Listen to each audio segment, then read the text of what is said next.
Bismillahirrahmanirrahim. Assalamualaikum warahmatullahi wabarakatuh. Selamat sore Bapak Ibu Kepala Sekolah, Bapak Ibu Operator Sekolah, Bapak Ibu Guru hebat dimanapun berada. Pada video kali ini saya akan mencoba memberikan informasi tentang cara mengisi dokumen refleksi tindak lanjut pada pengelolaan kinerja di PMM, sekaligus cara mengisi form D-nya. Mudah-mudahan video singkat saya pada kali ini bisa bermanfaat untuk kita semua. Amin, amin, ya rabbal alamin. Oke Bapak Ibu, langsung saja.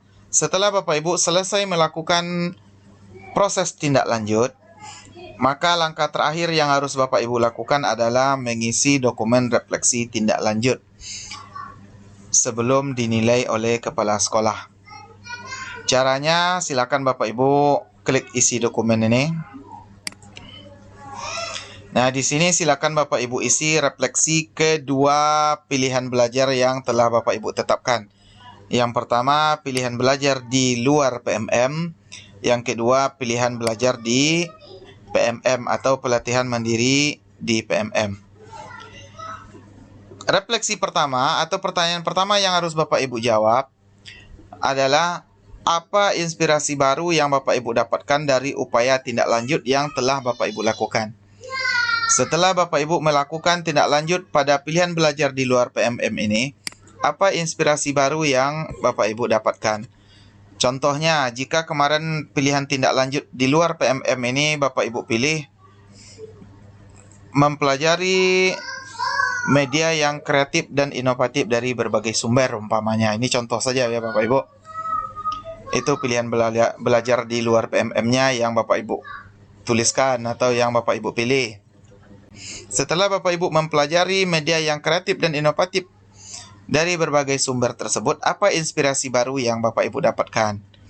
Umpamanya, saya sudah menguasai cara membuat media pembelajaran yang kreatif dan inovatif agar semua siswa bisa mencapai tujuan pembelajaran. Atau, saya akan menggunakan media yang kreatif dan inovatif dalam setiap pembelajaran agar tujuan pembelajaran bisa dicapai oleh seluruh siswa. Nah, itu umpamanya Bapak Ibu. Ini contoh saja ya Bapak Ibu. Apa inspirasi baru yang Bapak Ibu dapatkan dari pembelajaran tersebut? Jadi, inspirasi baru ini tergantung pilihan belajar yang Bapak Ibu pilih. Berdasarkan inspirasi yang Bapak Ibu dapatkan, apa perubahan praktek Bapak Ibu di ruang kelas atau satuan pendidikan yang Bapak Ibu lakukan? Contoh, jadi yang pertama umpamanya dari inspirasi baru tadi, apa perubahan praktek Bapak Ibu di ruang kelas? Umpamanya saya sudah selalu menggunakan media yang bervariasi, yang kreatif dan inovatif agar bisa memfasilitasi seluruh kebutuhan belajar murid. Karena setiap murid mempunyai kemampuan yang berbeda-beda. Itu umpamanya. Kemudian yang lebih bagus lagi, apa perubahan yang telah Bapak Ibu lakukan terhadap satuan pendidikan Bapak Ibu? Kalau tadi contohnya di ruang kelas, sekarang apa perubahan yang telah Bapak Ibu lakukan pada satuan pendidikan? Umpamanya Bapak Ibu, seluruh guru di sekolah saya sudah menggunakan media yang kreatif dan inovatif dalam pembelajaran. Atau saya sudah mengajak seluruh guru-guru di sekolah untuk menyediakan berbagai macam media yang kreatif dan inovatif dalam pembelajaran. Nah, itu contohnya ya Bapak Ibu. Kemudian yang paling penting yang harus Bapak Ibu isi adalah yang dua ini ya Bapak Ibu.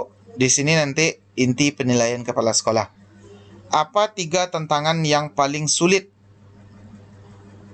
yang Anda hadapi dalam melakukan perubahan tersebut?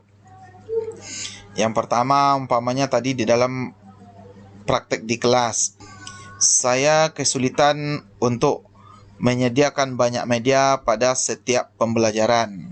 Atau yang kedua, saya sulit mengajak guru berkolaborasi untuk menyediakan media pembelajaran.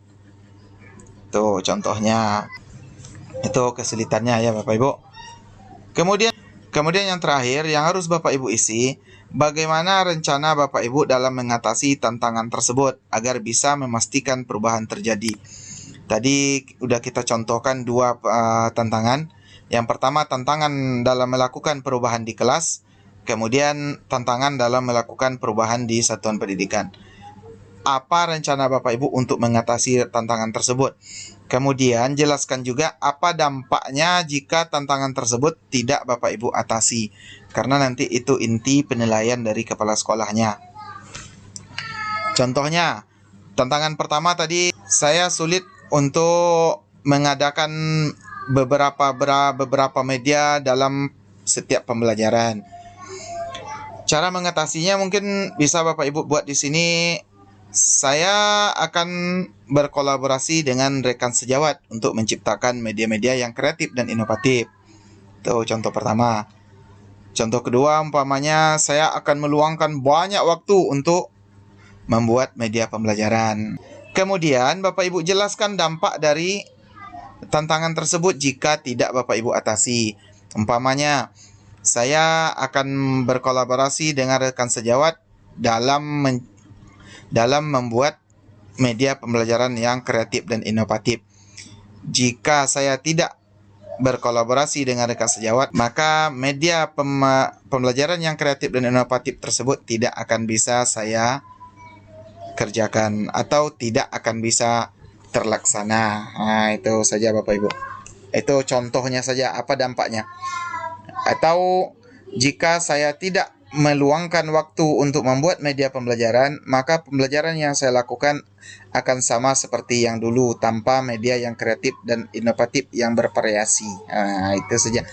Sehingga pembelajaran yang saya lakukan tidak akan berhasil mengantarkan siswa ke tujuan pembelajaran. Nah, itu contohnya ya Bapak Ibu. Jadi di sini Bapak Ibu jelaskan apa rencana Bapak Ibu untuk mengatasi tantangan tersebut agar perubahan itu terjadi. Kemudian Bapak Ibu jelaskan sedikit apa dampaknya jika Bapak Ibu tidak mengatasi tantangan tersebut. Pilihan belajar di PMM itu sama ya Bapak Ibu. Pertanyaannya sama, jadi cara mengisinya sama.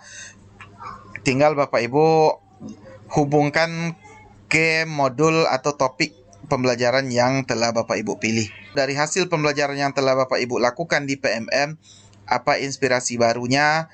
Kemudian dari inspirasi tersebut, apa perubahan praktik yang telah Bapak Ibu lakukan di ruang kelas? Ingat ya Bapak Ibu, apa perubahan praktik yang sudah Bapak Ibu lakukan di kelas. Jadi yang kita isi di sini yang sudah dilakukan, bukan yang akan dilakukan lagi. Akan dilakukan tuh berada di inspirasi. Pada pertanyaan kedua ini adalah yang telah Bapak Ibu lakukan. Kemudian 3 tantangan yang paling sulit yang Bapak Ibu hadapi dalam melakukan perubahan ini tadi. Kemudian yang terakhir ini bagaimana cara Bapak Ibu untuk mengatasi tantangan tersebut, dan juga jelaskan dampak dari tantangan tersebut jika tidak Bapak Ibu atasi. Oke Bapak Ibu, setelah mengisi di sini kita lanjut ke form D. Di sini cara mengisinya ini sama seperti yang kemarin Bapak Ibu. Nama guru, nama kepala sekolah, kemudian periode, tempatnya, hari dan tanggal, waktu.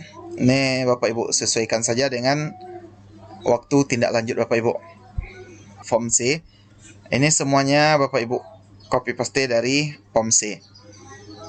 Refleksi tindak lanjut ini yang Bapak Ibu isi tadi, tinggal di copy paste dari ini. Capaian ini Bapak Ibu copy paste dari menu capaian ini. Nih ya Bapak Ibu. Kemudian yang tantangan Bapak Ibu copy paste dari kolom yang ketiga ini, tantangan. Kemudian kolom terakhir ini upaya peningkatan.